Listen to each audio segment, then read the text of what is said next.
So today we're going to do something a little different.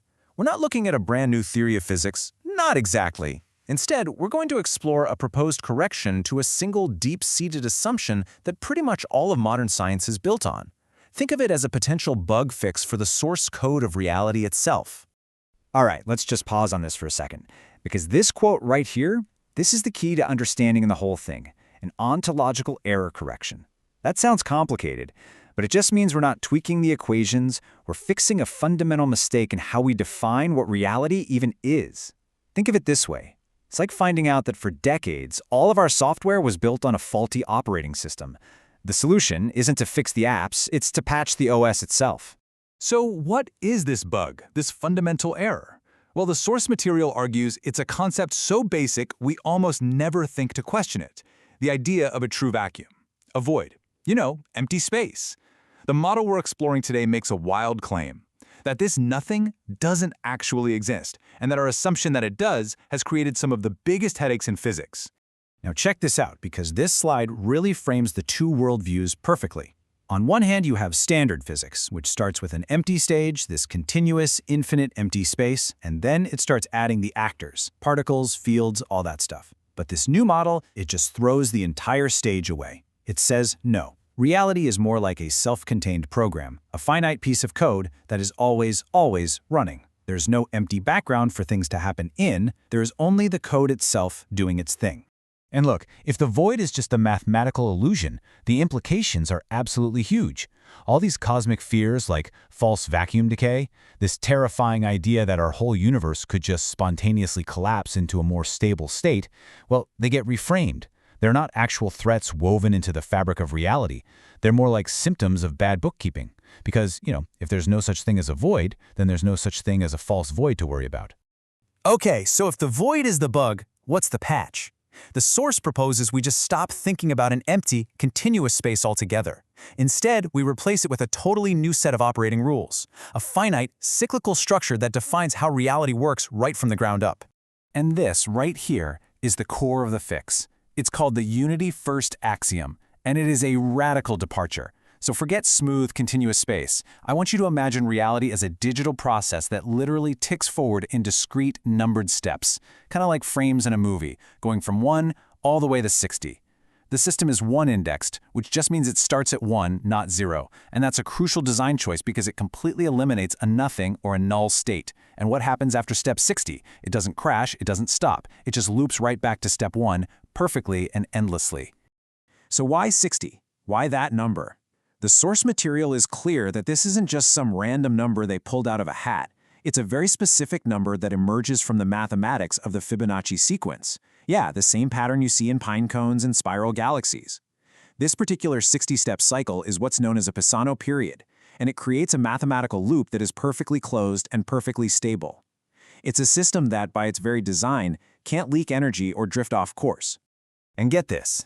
Instead of the incredibly complex, sometimes messy, differential equations we use in physics today, this model uses a super simple, deterministic update rule. You can see the math on the slide, but you don't need to be a mathematician to get the big idea. It just means that each new state of reality is precisely calculated from the two states that came before it. It's a step-by-step, error-free evolution. There's no ambiguity, and no possibility of the system just crashing into some undefined nothing state. So the crucial point, the big takeaway, is this. In this framework, the universe is never off. It's an always-on system, just moving through this beautifully structured 60-step dance. There is no empty void waiting to be filled, only a complete, coherent cycle that's always in motion. Okay. So we've replaced the void with a 60-step cycle. That's a fascinating, mind-bending idea, for sure. But what does it actually do? I mean, if you fundamentally change the rules of reality, you should be able to build fundamentally new things, right? So let's pivot to the engineering implications and see how this actually plays out in the real world. And this slide just brilliantly illustrates the practical difference. In our current world, when you accelerate an electric charge, say inside an electric motor, it radiates energy away as light and heat. That's just wasted energy. But in this closed, 60-step system, that energy literally has nowhere to go. It can't escape into a void that doesn't exist. So instead, it's trapped on the ring, where it can be captured and converted directly into useful rotational force, into torque, making the motor way more efficient. This one single change could potentially unlock a completely different technology stack. I mean, we're talking about electric motors that are dramatically more efficient because they literally recycle the energy we currently lose as heat. Imagine computers that don't fight against thermodynamics but actually use its principles as part of their programming. The model even suggests a new way of looking at medicine, treating the body as a kind of coherence engine, and a way to build critical infrastructure with controllers that are mathematically proven to be safe because they operate inside this closed, predictable system. Now, let's zoom out, way out, from tiny motors to the entire cosmos and see how this model completely recontextualizes one of the biggest mysteries in all of science. You've probably seen a chart like this before. For decades, it's been a source of cosmic anxiety. It tells us that everything we can see and touch, all the stars, the planets, you and me, makes up a measly 5% of the universe. The other 95%? It's supposedly made of this mysterious dark matter and dark energy that we just can't seem to find. But this model asks a really provocative question. What if we're just hunting for ghosts?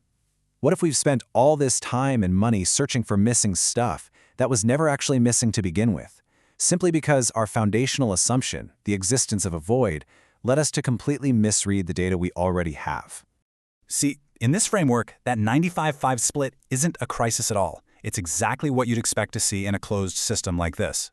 A good way to think about it is like a spinning top. The 5% of normal matter we can see is the kinetic energy.